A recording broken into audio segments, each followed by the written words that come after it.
DJ Chotu Laban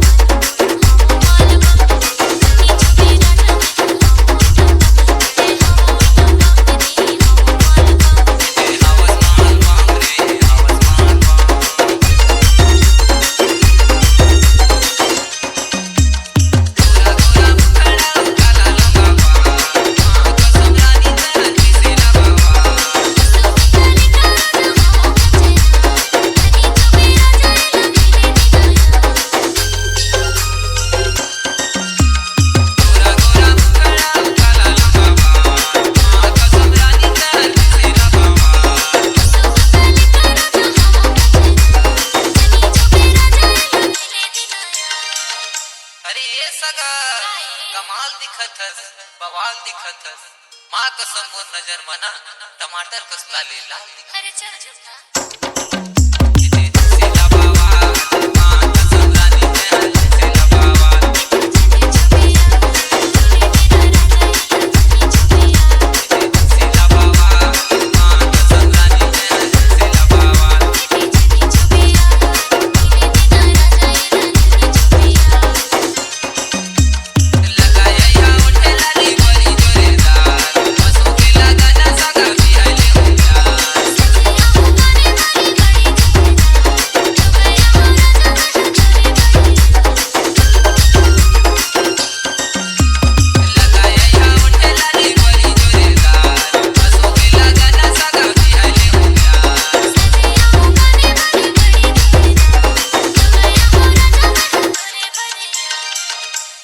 असो के लगन में चल ना हम भावर पुरा लेते न्या कब ले ऐसे चोरी चोरी मिलबो। सही बात बिगा DJ Chotu